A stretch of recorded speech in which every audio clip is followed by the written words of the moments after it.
Good afternoon and welcome to the inaugural NYBB webinar. We hope that all our friends, clients, associates, and family are doing well during these challenging times. We believe there's a bright future ahead, and some of our folks on the panel are going to help discuss what is happening in the present and what is in the future. We at NYBB are appreciative for all of you attending today's webinar and look forward to sharing some great information about the M&A marketplace, especially in the New York and Long Island area, and what is happening as we go through this pandemic. Today, I'm honored to be your moderator for this webinar. We have such a high quality group of folks who are really deal makers in the industry, and we want to get started right away. There's a little bio about myself in terms of what we do. I'm one of the principals at the NYBB Group, and we are 4 partners and represent clients in the lower middle market, also a CPA. So our objectives today are really to talk about the current state of the M&A market in New York and Long Island. We want to look at the future state of what happens in the M&A market as well. And we're looking for some advice for the buyers and sellers as they go forward.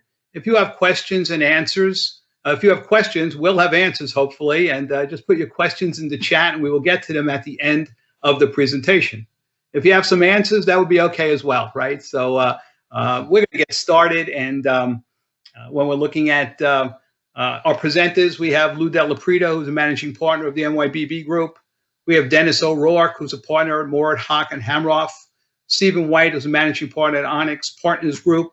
Corey Massella is a CPA and partner at UHY. And Stephen Mariani, who's the president at Diamond Financial. All folks who are very much in the mix in terms of what is going on and what's working and what's not working in the marketplace. So we'll start with Lou. Lou, can you give us a little background in terms of what is happening in the marketplace as you see it on the M&A side? Lou is an M&A intermediary. Lou, you're on mute.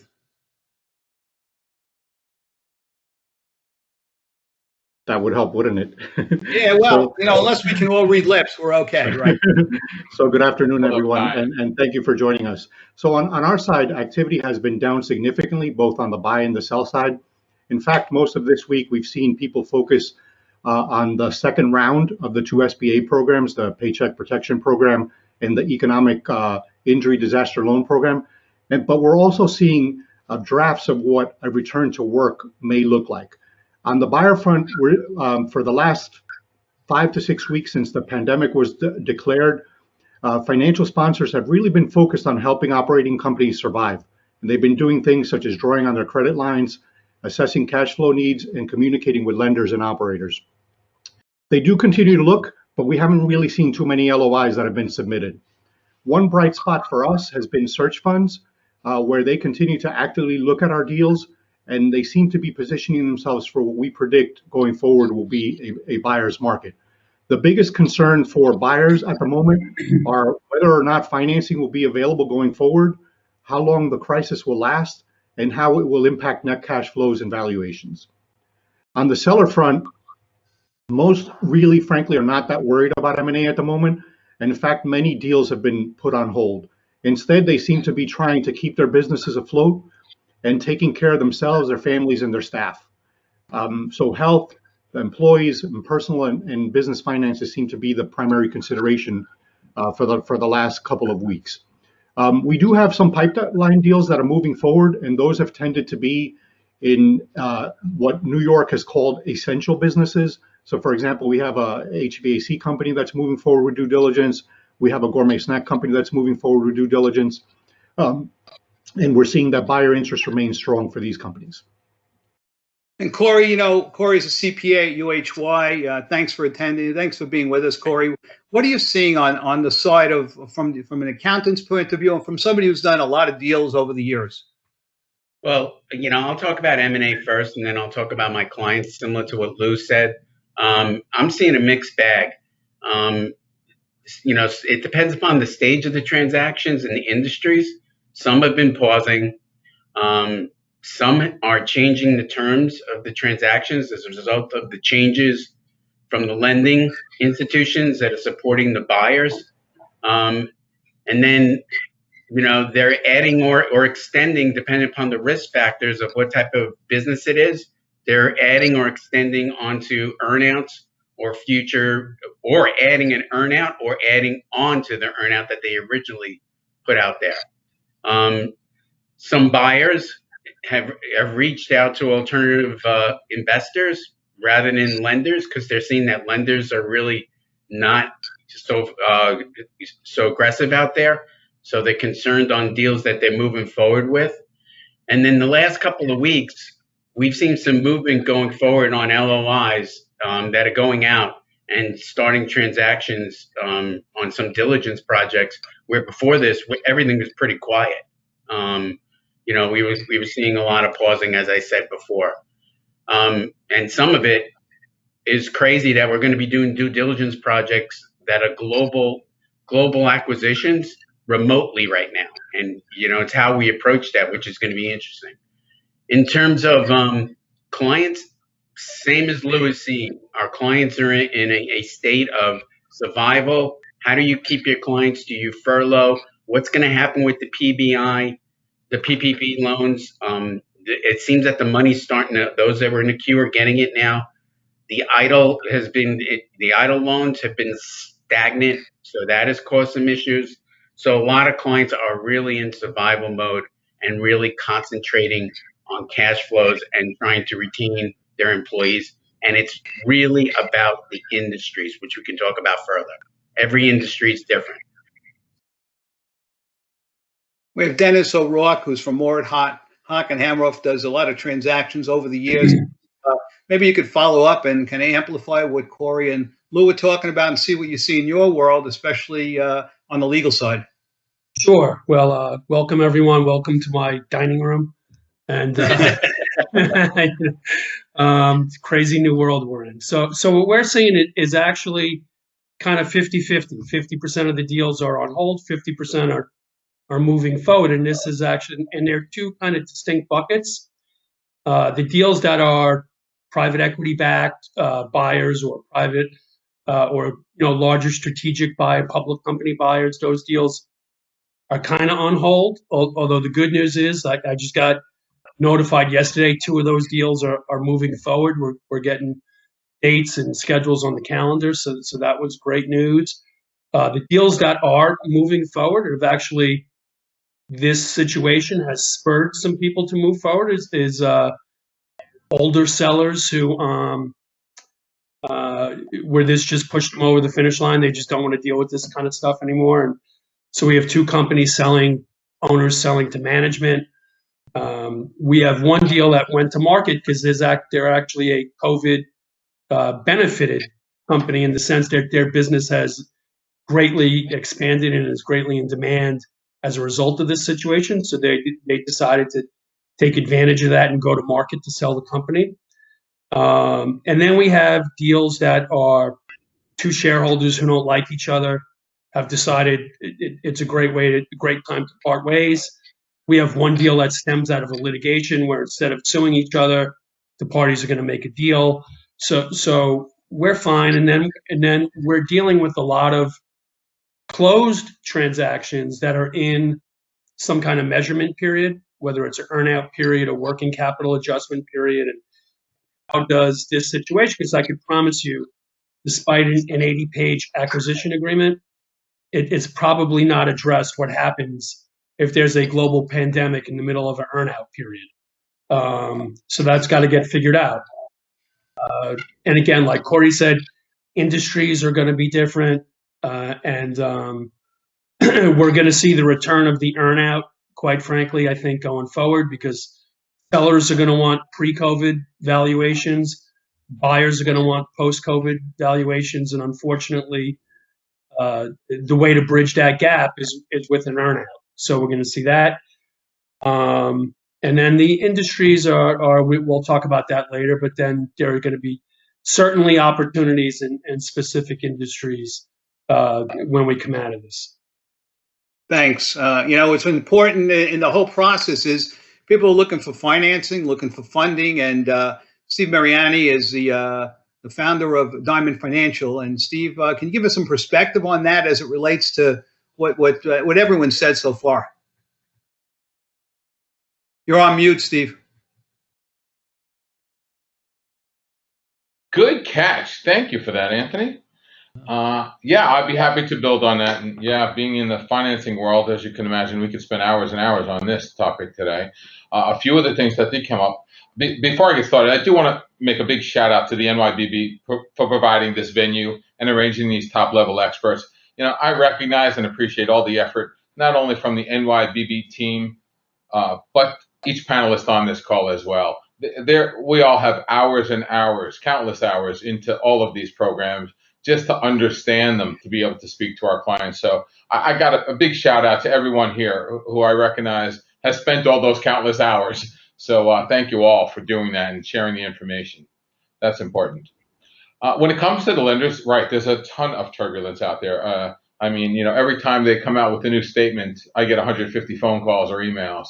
And, you know, what's important to know, you mentioned earnouts and that being a part of our future. One of the things you have to keep in mind is they're ineligible for SBA, but there is a workaround that we created years ago called forgivable promissory notes. So you cannot use the word earnout if you're applying for any type of SBA loan, but there is a workaround, just so you know. Back in, I want to say 11 or 12, they outlawed them, and we had to create an avenue of getting around it, because I do believe there's a huge importance to earnouts. So I support them, and there is a way of putting them into an SBA. But when it comes to the lenders, right, there is so much misinformation out there right now going on with you know, a lot of the lenders were taken down by the PPP, and they understood that it was going to take 2 or 3 months or even up to 6 months to get these PPPs behind them. One of the things, the hottest topics that just came up the end of last week is the PPP is going to take down the 7A program. I don't know how many people have heard about that, but I'll talk about that a little bit more. What they did was they included the PPP into our 7A allocation. So now the word on the street that came out the end of last week was, well, once the second round of PPP is done and completely funded, there'll be no more allocation for a 7A transaction loan. So that is something the government does have to address, because that is a legitimate concern. What's happening, though, is everyone is jumping on the bandwagon and putting that out there to say, hey, this is why we can't do deals. Deals can still get done. You can't close without a PLP number, and once those funds do run out, they'll stop issuing them until it's fixed, which I expect to be soon. But there is some truth to that. But what I'm promoting to brokers and just everybody is to continue doing deals. We've gotten 2 term sheets and 1 commitment letter in the last 7 days. There are still lenders out there doing acquisition loans. Most of them are not as deep into the PPP transactions as some of the bigger lenders, but they're the smaller, more aggressive SBA lenders in the country, so you have to find them. I absolutely can tell you that deals are still happening. We're closing 2 of them the first week of May.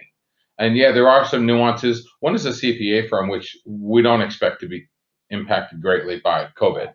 And I forget what the other one, it's a truck driving school, which we also feel is doing well now. Both companies' numbers are continuing to remain the same. So we're confident we're going to close both of those. But like I said, there are lenders out there. Don't listen to all the hype that's out there. You have to get to the real bottom line. Lenders want to think that you know, they want to promote the whole world shutting down because they're out of the loop for a few months, but that's not necessarily the case. So there's definitely hope out there. Now, the other thing that we have to talk about today is any loan that's made before 9/27 this year gets 6 months worth of payments paid for. And that's a critical piece of this CARES Act too. So the buyers that we did have that were putting their loans or their transactions either in more due diligence or on hold for a period of time, we're finding our brokers are asking them to either pull the trigger or allow a second buyer to come in and capitalize on those 6 months worth of free payments. Because if they close, you know, or issued a PLP number by September, go ahead, Tony, you have a question. No, Steve, Okay. I want to save that for like some advice for buyers. Okay. And get to that, okay? And I think Okay. I Steve, because you know people have asked questions, so it a lot of it comes down to valuation, right? What is the business still going to be worth? How the structure and everything is going to have an important part there. But Stephen White is a valuation expert and has been kind of studying what's going on. Steve, welcome, and give us your perspective on how kind of this wraps together with the value of the company. You're on mute too. You're on mute. There we go. There we Okay. go. Everyone's on mute. Nobody wants to talk. Okay. Much like Dennis, I want to welcome you all to what used to be my man cave, which is now my office space here. But I'm excited about being here. I applaud you all for putting this webinar together. And for me, it's for the last couple weeks now, I've been having these conversations with other valuators, and we're all trying to say the exact same thing. It's great to hear different perspectives from different aspects of this space. I know that from a valuation perspective, the calls that we've been receiving kind of really go across the gamut. But the number one that comes up, what is my business worth now? And it made me start thinking about it a little more. It's not necessarily what your business is worth, is what this disruption has caused an impact of the value of your business. So we're handling and managing and partnering with different types of businesses from all industries, really, of helping them understand that whatever valuation they had prior to December 31, 2019, up until March 31, 2019, we're going to have to really sit down, understanding reforecasting, because those forecasting numbers that you think that you had on your business are pretty much irrelevant at this point because of the disruption that this pandemic has caused, and it's caused the valuation specialists, because now we actually really need to go back and reforecast. We can't use the exact same tools that we used to do over the last couple of years or last decade for that matter. We have to come up with different scenarios. There's different conversation as far as how does this economy is going to recover? Is it going to be a U shape? Is it going to be a W shape? Is it going to be a V shape? Well, all of your forecasting has to fall into that category. And a number of people aren't really thinking about those things. So we're consult only from a transactional standpoint, because I do believe, and we've seen their activity still going on. There's enough capital out there for buyers that have the means to acquire the businesses. That's still going, but we're working very diligently on reforecasting. And we talked about earnouts. Earnouts, in my opinion, I mean, it is the quintessential deferred consideration of mechanic that is used to bridge valuations, as Dennis alluded to. That in itself is the whole conversation on its own, as far as earnouts and valuation goes. But this is a unique time period. It's not like anything else. I mean, people have gone back to 08, 09 playbook. This is different. This is different. These are different types of metrics that we have to use. There are different types of things that we have to incorporate into our value in the business, because it's from acquisitions and sales. It's from buy-sell agreements that have been triggered because of this event. And then exit strategies for those that were contemplating it. Maybe they need to reevaluate. How do they continue to grow value? How do they increase their cash? We'll talk about those things, I'm sure, as we go along.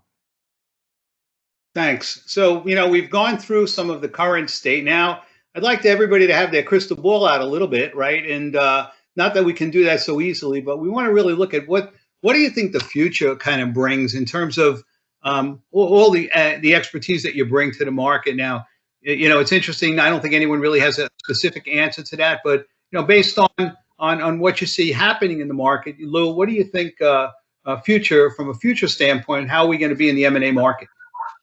So I think that if there's one word to describe the future, it's uncertainty. And the important thing to consider from an M&A standpoint is that there's a colossal difference between uncertainty and risk. Risk can be estimated, it can be quantified, uncertainty cannot.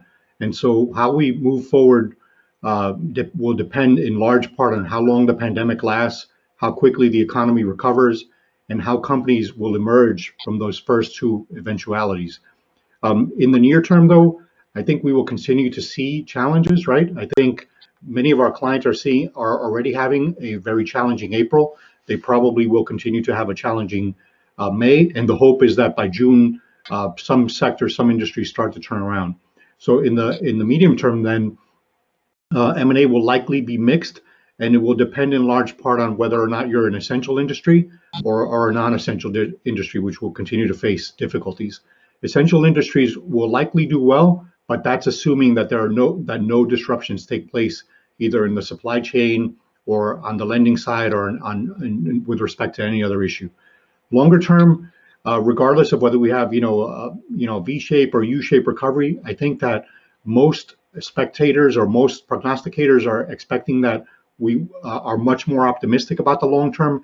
And that's in part because the New York market continues to be a very profitable area of the country, even though right now we may be the epicenter of the pandemic.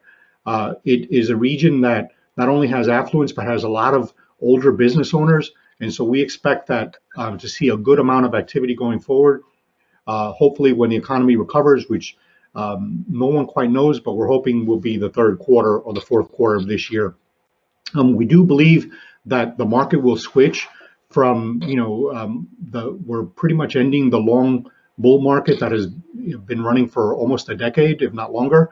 And it will switch from what has been a seller's market to a buyer's market, and that will bring all the implications that come with that. So valuations we expect will be impacted.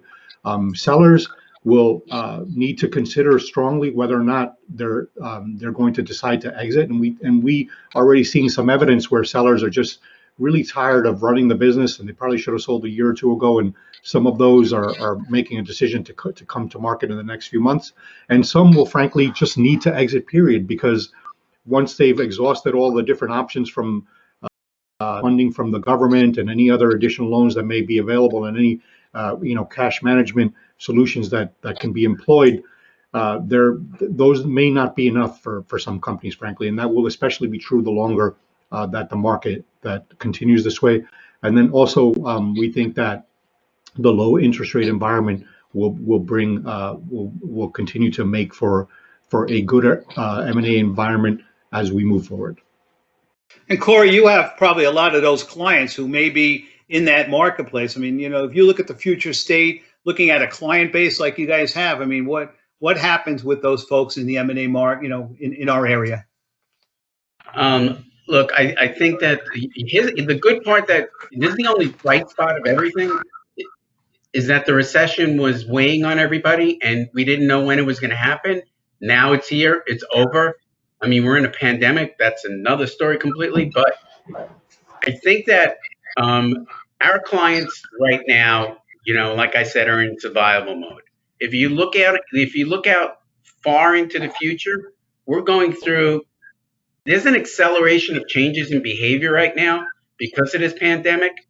And what's the new norm going forward? Businesses are going to have to adjust going forward. Are they going to utilize technology? Is it going to be the key? Is that what's kept that's what's kept businesses functioning right now? So knock on wood that this isn't 10 years ago. If this was 10 years ago, we'd all be in a lot of trouble right now.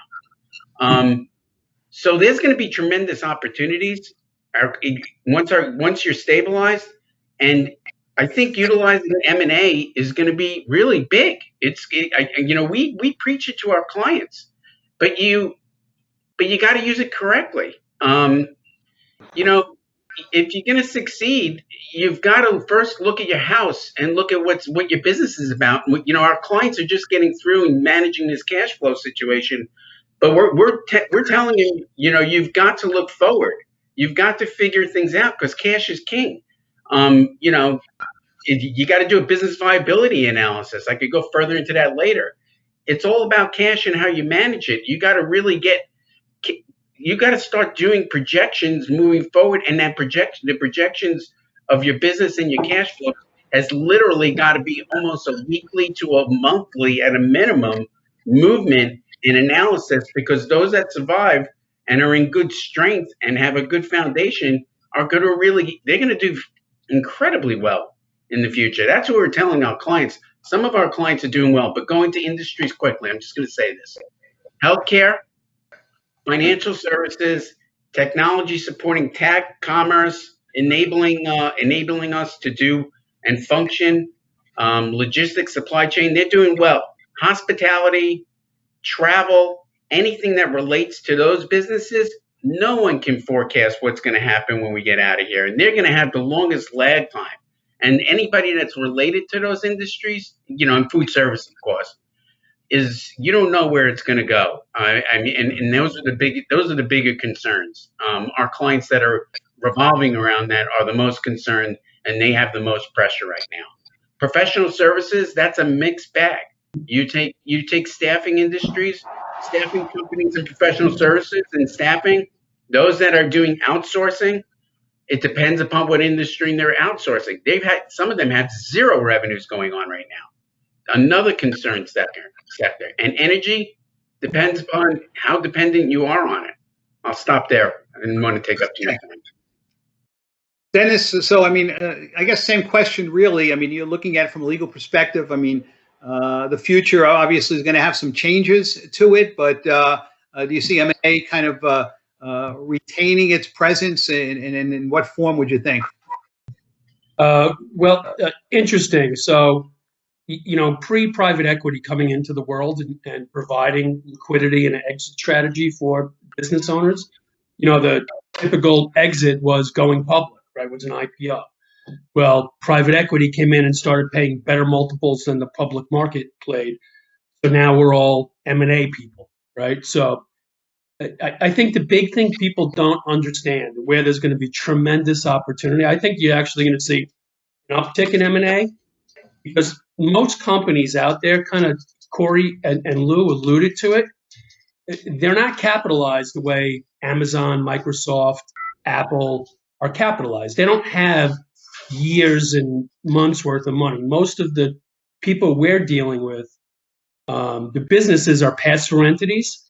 So the owners of the business pay tax on profit, whether they receive it or not, even though there's no entity level tax. And nobody likes to pay taxes on money they don't receive. So most businesses distribute profit, which means they don't have years and years worth of reserves on hand. So the question is going to become, do business owners want to put money, write a check back to the company to capitalize it, or do they want to sell it? And I think you're going to see a lot of business owners decide to sell. I just think they're just not going to want to write a check back to the company. They'd rather take more money off the table than put money back in, which means they're going to sell their business. So I actually see an uptick for two reasons. One, on the distress side, where companies just don't have the capital that the average American thinks companies have. Right, most companies probably have 3 to 6 months worth of cash on hand at most. Yeah, probably 3. Yeah. And you're going to see that, and you're going to see business owners who don't want to write checks to their own company to recapitalize it, and they're going to sell. So, and I agree with Corey completely. If you're at all interested in the hotel world and buying in hotels, there are so many hotel owners out there that own 1 to 5 hotels, and I just question how many of them have the stomach to just fund their 5 hotels for the next year to 18 months until hotels get back to normalized levels. I don't see that happening, so I see a lot of opportunity there. And so I think you're going to actually see an uptick, some good uptick and some bad uptick. But I think you're actually going to see a lot of activity. So, Steve Mariani, I mean, are we looking at an ability to provide financing going forward for M&A transactions? Do you see money in the pipeline? I mean, from an SBA standpoint and from a lending standpoint? So, if you look at the future. Yeah, I'll talk about the future. Actually, the third level of CARES Act that they are working on now, and this again is just all talk, so no one quote me or email me or anything, but they are looking back at the 9/10 Recovery Act, which increased our guarantee fee, not fee, but percentage from 75 to 90. That was a huge plus. If the SBA increases our guarantee fee from 75 to 90, you're going to see lenders doing transactions. Number one. The second part of that bill that they're working on now also waives all SBA guarantee fees for borrowers. And for anybody that, it's my age and goes back to the 9/10 recovery, those are both huge. If that passes right now, one of my customers would save $130,000 just on the SBA guarantee fee. Not to mention the 6-month payments that he's going to save, which is $249,000. So I am really hoping that this third round of funding gets signed, and it includes verbiage like that, because that will really put a bolster into the financing pieces. Then you will see those new aggressive lenders come to the table, and it's really more of the lenders. The two lender groups are really those who portfolio their loans and those who sell them, and that 90% really boosts the selling market. Which again, I heard someone mention before the differences between the 08-09 crash and now. The secondary market was gone in 09 and 10, which took us down. With no secondary market, there were no SBA lenders being able to sell loans. That's not the case today. So there is still a market for our SBA loans, and a big market. So if we can get a 90% guarantee and start writing loans, that's going to usually help our industry across the board. So that's what I'm looking at the future. And Steve, when you're looking at valuation future, I mean, this is hard because valuation's a difficult topic anyway, right? So if you got your crystal ball out, what would you think? And we are starting to see, oh, you're talking about Steve White, because we're starting to see them come in a little bit more, but I'm going to let Mr. White answer that one. How many Steves? Yeah, if I into my crystal ball, I'll probably tell everybody to run. But we can't. We have to figure out what's the best thing for our clients. But we have to start thinking a little differently. I think from a forecasting, and I'll go back to that because cash is king, but forecasting cash flows is the centerpiece to all businesses. If you don't have the sufficient amount of cash flow, obviously your business is not worthwhile, and most people aren't going to be interested in acquiring you, and you're not going to be able to stay in business. So you have to try to think things a little differently as you sit there and you try to strategically position yourselves in your particular market. I do believe that there are some industries that they're going to be winners and they're going to be losers in this overall aspect of it. I had a great conversation on yesterday with some hotel owners. Interestingly enough, some of them are in the mindset thinking that, yes, this is going to be a long recovery, but they do believe the hotel industry is going to bounce back. When it does bounce back, after a long period of time, it's going to spike because hotel industries, depending on where you're located, they have clients that are coming international. So outside of the United States, some people feel differently about coming into the United States. So they're still coming in and they're going to need places to stay. So the hotel industry is going to eventually rebound. So that's their mindset. So we have to kind of go backwards. You can't really use a lot of historical information for this. So when you're creating different forecasts, you're going to have to create your base case, your best case, and your worst case scenario as you're trying to come up with different scenarios to calculate what that future forecast of cash flow is going to look like for a business. But in it, just the forecasting, there's a couple of things that I think that you have to start, business owners we consult them that they should start considering as well. And I know that oftentimes we have conversations with people pertaining to what we do. We're 100% valuation shop, and we leave the accounting and the legal side to specialists like my colleagues here. But we do have insight because these are some of the tools that we have to utilize when we put valuations together. And there are two things that are going to be very important, especially from an auditing standpoint. One is going to be goodwill and intangible impairments. Because if you think about it, what COVID-19 has done, this disruption, it has caused a decrease in the demand for your different products and services, your suppliers, your customers, closed stores, you have idle facilities. Those things affect your performance and your future earnings. So this is something that if you feel as though COVID-19, which is probably more in case than not, has caused that triggered event, then you're going to need impairment testing. Those impairment testings have the assumptions that affect your cash flow. So you're going to have to really, again, sit down, work with your business team, your management team of those particular companies, and think about things that normally affect the growth of your overall business. And of course, then you have the tax considerations. And I know that we're talking a lot about the PPP and the stimulus package coming in. Something we consult in business owners just think about from a valuation standpoint is that this can also impact your cash flow, meaning that just using debt as a modification of debt as a consideration, right? So if you use that and it allows you to have a little cash flow, gives you a little bit of breathing room, so to speak, what happens in cases like some cases, that modification could affect the taxable income, and that could reduce your cash flow benefits. And there are a couple of other things you could also look into as well. But I think we, from a valuation perspective, we're going to have to look at things differently now going into the future than things that we just didn't necessarily focus on a great deal. Great. Hey, Anthony, I just wanted to mention one thing.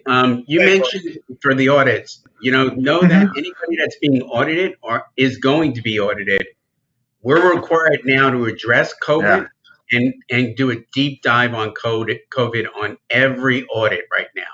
So just be prepared, have your answers, and be able to talk about it, because it is front and center right now.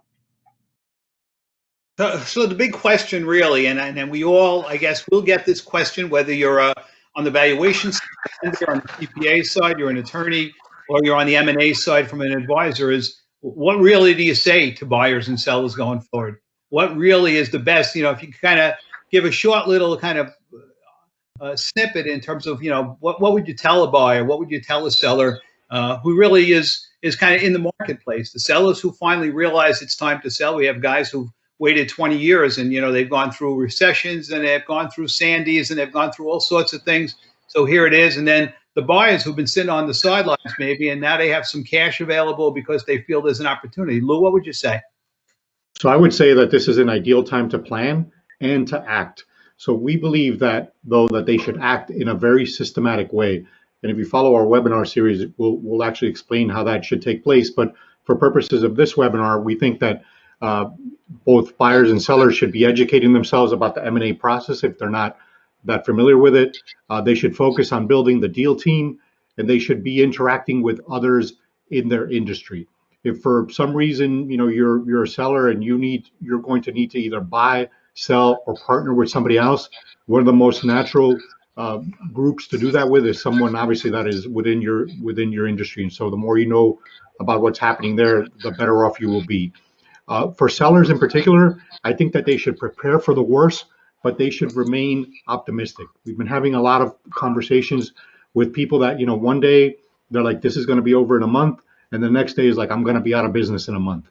And we can appreciate what you're going through, because we're a small business as well, and we're going through it as well.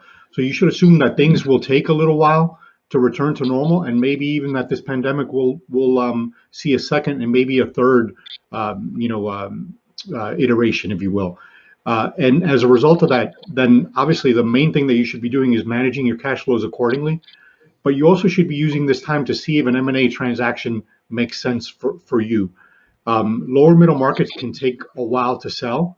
And if for some reason you're selling in a distressed situation, that's obviously not the optimal way to be selling. And so the more information and the sooner that you could start to prepare, the better off that you will be. I don't know if a lot of you realize this, but this is a great time to actually be speaking with people on the deal team. Pretty much everybody who's on this webinar and beyond, we have a little bit of time on our hands. So that's not to say we're not busy, but we are, more often than not, we'll give a complimentary consultation to someone that's looking to either buy or sell. And we're looking to develop those relationships for when the market comes back. So I would take advantage of that as a seller. On the buyer front, I would not assume that because a buyer's market is being predicted, that will mean that there is no competition. In fact, quite the contrary. We're already seeing that financial sponsors such as private equity groups and family offices are already planning for a world where the expected internal rates of return will be higher than what they had forecasted. I think in part because of the lower interest rates, and also partly because there will be just many more companies that are available and coming to market for different reasons.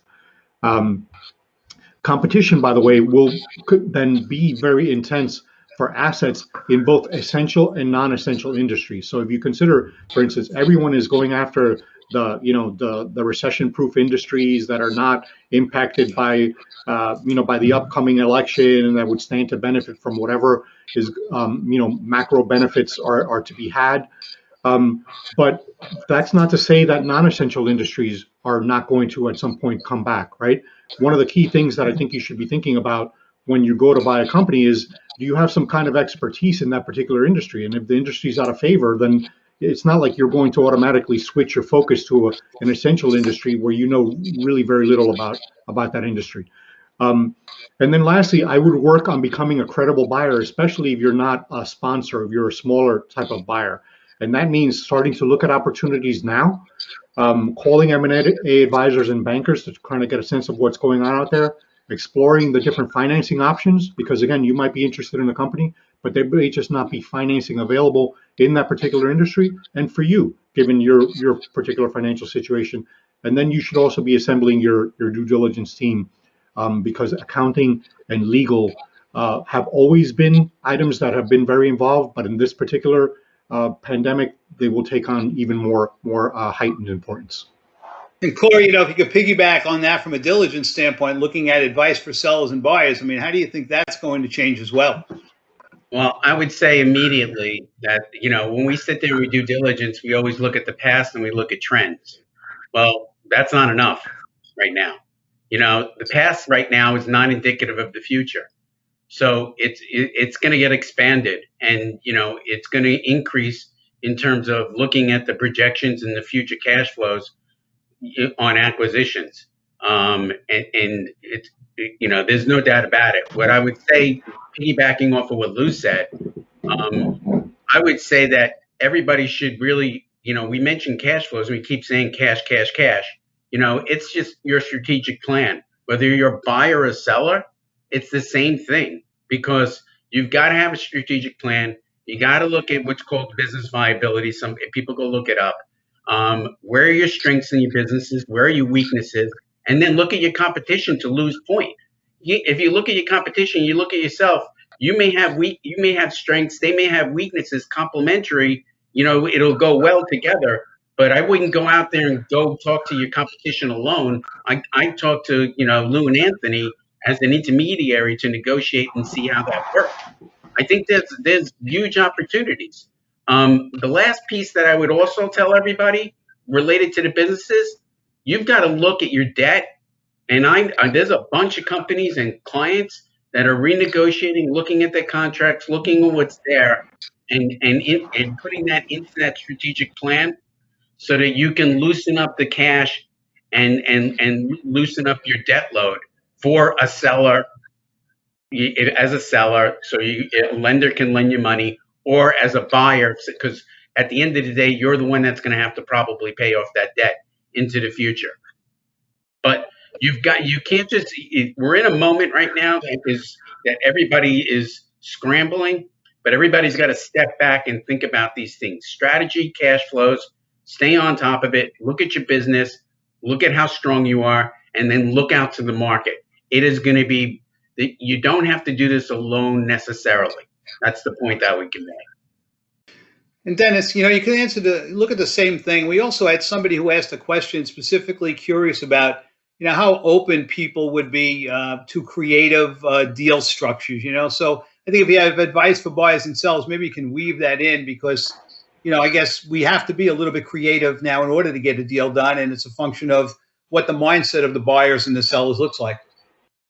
Well, that's a great point. And I mean, lawyers are notorious bad reputation for killing deals, right? Your lawyer should be, if your M&A lawyer is not being creative and helping you find solutions, then you have the wrong lawyer, right? So we're here to facilitate transactions and be creative. So specifically to the question from Greg that I see, yeah, I mean, there's no doubt that earnouts or some, right, people are creative. So we'll come up with we'll call it something a little different maybe.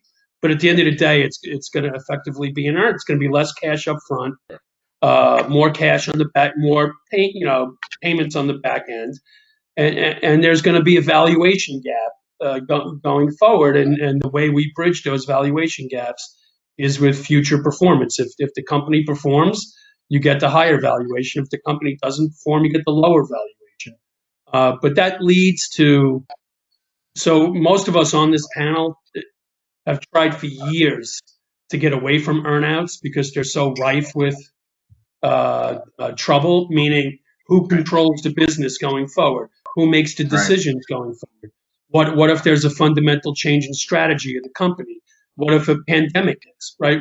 What happens in all these, future-looking crystal ball kind of situations? And it's hard to draft It's hard not just to track. It's hard to come to a business agreement on what happens with these kinds of things. So, what if the buyer doesn't want to expand the sales force, but the seller does want to expand the sales force? How does that affect the earnout, right? What happens at that point? So they're going to come back, or some version of an earnout is going to come back. Some performance-based purchase price metrics is undoubtedly going to come back into vogue. How that plays out, we'll see. But there's no doubt it's going to come back. And listen, with a good group of people, you could use it as a plus. You use it to be creative, use it to bridge gaps, and use it to get deals closed. And again, if you're a lawyer, accountant, investment banker, insurance broker, if your advisor team is not helping you get things accomplished that you want to accomplish, if they're putting up roadblocks and not being creative and helping you get things done, then you should revisit who's on your team. Absolutely. And Steve Mariani, you could talk about the same thing from a buyer's and seller's standpoint. And we also had somebody who wanted to know, Andrea asked about the forgive a promissory note on the 7A loan. And it could tie in a lot to the buyers and sellers in terms of maybe they're making the decision on whether this is a good time to go into the marketplace to borrow. Sure. I'd be happy to expand on both of those. The forgivable promissory note, this is what happened back after the first crash in 9 and 10. What the rule was, and Stephen White, I'm sure you are aware of this, the valuation had to meet the purchase price, period, end of story, prior to 2012. Okay? What happened after that was, appraisals were coming in all over the place, and SBA recognized it, and even the lenders were raising issues with the evaluations. So the SBA did take a look at them, and what they did, and this is important for everyone to note, they changed the rule. It used to say it had to meet the business valuation price exactly, or the valuation had to be higher. Now it currently states that the loan amount has to be at or less the valuation amount. Now, it may not sound like a big difference, but it is, because that is post down payment, seller note, anything else that comes off the purchase price. So now we're looking at the loan amount versus the valuation, and the lender is allowed to go ahead and close the loan if that valuation comes in at the loan amount or more. And that's an optional rule many lenders choose not to use, and that's why I'm putting it out there. It's important for everyone to know. On an SBA loan, that is an optional rule allowable by the lenders. Some lenders choose to not do it. They say, I'm sorry, Mr. White's valuation came in here. That's what the purchase price has to be at. And they won't quote what the actual rule is. But they are allowed to go ahead and close the loan. So that's one thing that I needed to bring to everyone's attention, because that'll bridge some of the gap. It might not be all, might only be a tiny little piece of it, but it still is an additional avenue that when you talk about creative, we bring in the mix every time. The second thing was the promissory note forgiveness. So the issue that the SBA had, which is why they outlawed earnouts, was twofold. One, back in the day, it used to come off the purchase price. So we used to say, okay, on a $2 million transaction, we'll put $500,000 into a earnout, and then the purchase price becomes $1.5 million. SBA said, we don't like that for two reasons. One, business valuation only has to come in at $1.5 million when you're really paying $2 million. Second thing was, the down payment was based off $1.5 million, not $2 million. So right after they outlawed that, I got in touch with them and found out these were the two concerns. Well, there again, I went to forgivable promissory note. Well, if that $500,000 was a promissory note that had milestones that made it either go away and be forgiven, or they met those milestones and were able to pay that additional $500,000. So the business valuation, the down payment needed to be based off the $2 million, which I included in my promissory note because it's a regular promissory note, and the valuation had to meet the $2 million purchase price. So now there again, we're taking $500,000 off because it's in an earnout. So my valuation needed to come in at $1.5 million or less, if that's what my loan amount is. So there are a couple of avenues there when you talk about creative that we utilize all the time. Both of those things are critically important. So I think I answered both of those questions. Very good. Very good. And Steve, buyers and sellers probably going to come to you and say, what really is the value of the company? And I don't know what kind of advice you give them, right? Yeah, you don't. We get this even before the pandemic. What's our business? Yeah. Without even sitting down and having an idea of understanding the business. But it's unique, and it just like the audience has been sitting out there listening to you guys talk about different strategies and ideas. I was down here writing some answers down because everything that we've discussed today, they're all centerpieces to what buyers and sellers both need. And if you're not in the position to, maybe you were thinking of selling your business or you were contemplating buying another business, here's a couple of things that we've been sharing with business owners is, and I going back to that cash flow, and a point that was made about that their financial reporting is going to be audited. You really need to be very careful as far as your forecasting goes, but cash is still king. And so I would advise everyone, don't fall into a bunker during this time period. Stay aggressive. Figure out different ways that you can create cash flow. And I do a lot of reading because I think that there's an enormous amount of opportunities and suggestions and ideas out there that for the right opportunity could fit really well into what you're doing from a valuation standpoint. One is you want to try to figure out ways that you want to secure your revenue or secure the idea of bringing in more clients. And it brought back an idea that Hyundai used to do back in 08, 09. If some of you remember, they ran a campaign that if you still had your warranty on your car and you lost your job after you had over 10,000 miles on your car, they bought it back.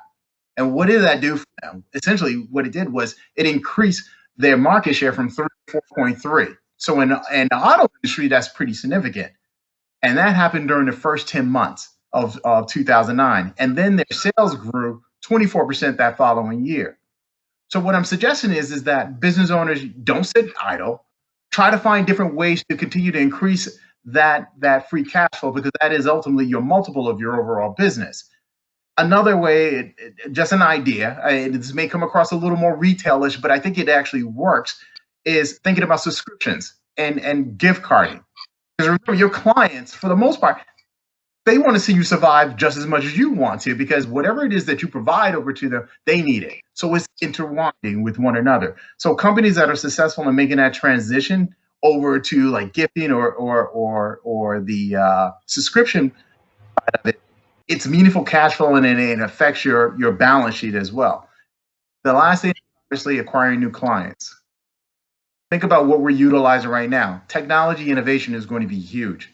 So if you are a technology-based company, think about strategically sampling new clients through areas like a Zoom, or things that or companies that deal with any particular type of product that they can utilize that can add more value to their overall business, so to speak.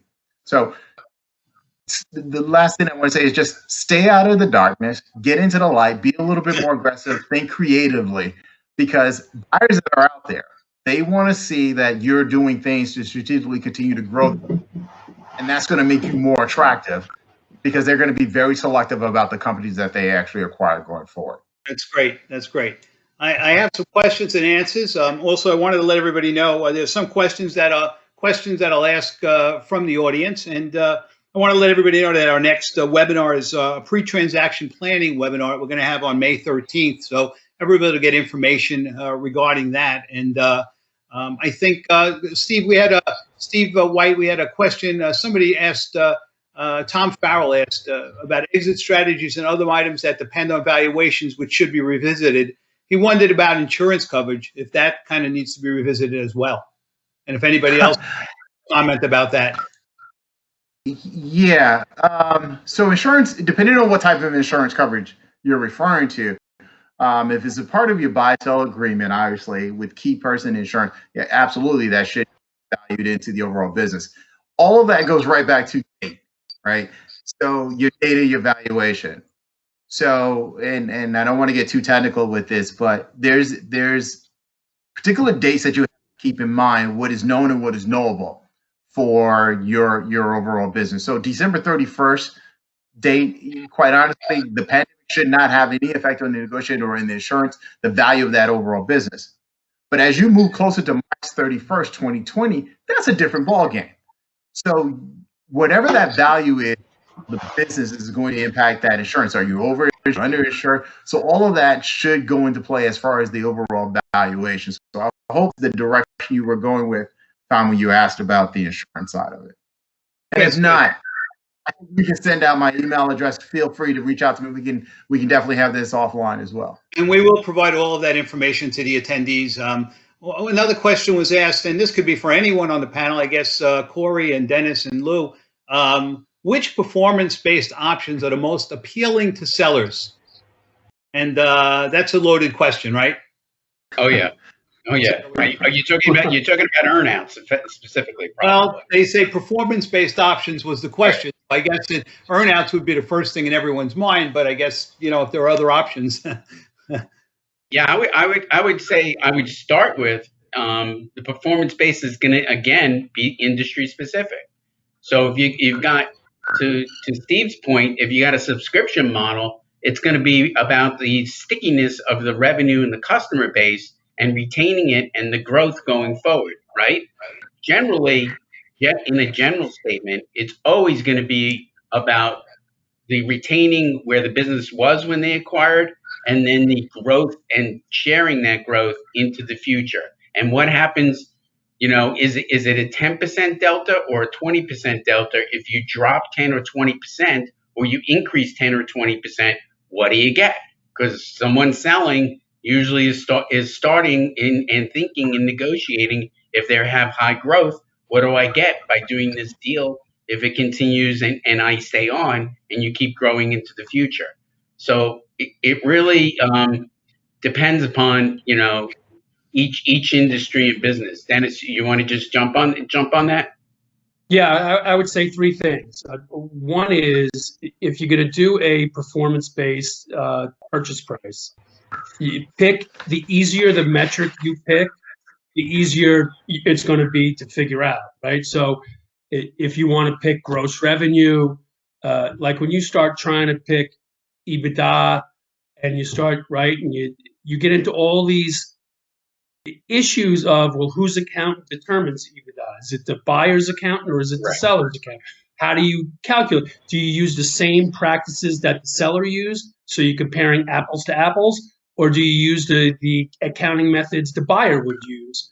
So the easier you make the metric, the better. Certainly, as a seller, you want to put the least amount possible in the performance-based metric. So you always come back to that same caution that probably everyone that represents sellers says, which is to the seller, if you're not willing to do the deal for the cash you get at closing, you have to really consider whether you want to do the deal, because that back-end money, everyone loves statistics, I know, in these things, but I think it's only 1/3 of earnouts get paid. I think that's the PitchBook statistic on earnouts. Wow. And the last thing I would say, I see a lot of the traffic about these forgivable notes. And in Steve's world, the SBA world, especially with the PPP, it's okay. But in the non-SBA world, you got to be careful, because most of the time, forgivable notes are taxed at income tax rates, not at capital gains rates. And in New York State, there's a 17% difference in those tax rates. So you have to be really cognizant if you're going to start structuring things as forgivable loans, how that gets taxed, because that's a substantial difference in tax rate for a seller. And it'll kill you, you know? It'll kill you, right? So you got to be careful about it. Again, you need good advice on how these things get structured, because the tax part really plays in. So that's good. So this is going to be, we're near the end. This is the last question submitted by Bill Gartland, and I wanted to thank everyone in advance for attending. And it's amazing because our attendees basically have all stayed on the entire hour, which we thank you for, and we hope we brought some value to you. But the last question was, and it's kind of a zinger, I think, how will the sellers and dealers deal with the PPP loan money that a seller has received, but which hasn't been forgiven? You know, for example, if the seller received the PPP loan, but has not yet had the calculation done to determine what will be forgiven. Will it be part of the purchase price? Will it be escrowed until the determination is made? I don't know if anybody's really kind of formulated any thoughts on that, but I guess from a legal standpoint, from an accounting standpoint, so Dennis, maybe you kind of, I don't know if you've come across that yet. Yeah, so I mean, I think it's going to be dealt with the same way any bank loan is dealt with, right? It's going to be this ultimately, to the extent it turns into a loan, is going to be the seller's obligation to pay off, right? So probably money's going to get escrowed if they haven't gotten the determination yet that it's forgiven. The money will probably be escrowed, and if it gets forgiven, it goes to the seller. If it doesn't get forgiven, the escrow money is used to pay off the bank. I think that's a pretty easy solution. I think that's what we'll see. It's great. So I'd like to thank everyone, our panelists, Lou, Dennis, Corey, Steve, and Steve. It was easy for me because two people had the same name, so my memory is a shot at this age. But I think hopefully we've provided the audience with some real value. I think you'll see that we had really the best in terms of professionals here. I want to thank all of you guys for attending, for being on the panel, for you folks in the audience as well. And we will send out everyone's contact information as long as that's okay with our panelists. And if you have any further questions, certainly contact us at the NYBB group. And I want to thank everyone. Listen, have a safe day. And I'm sure, we're optimistic that we're going to get back to some sense of normalcy sooner than later. But anyway, stay safe and have a great day. Thank you all. Thank you. Bye, everyone. Bye.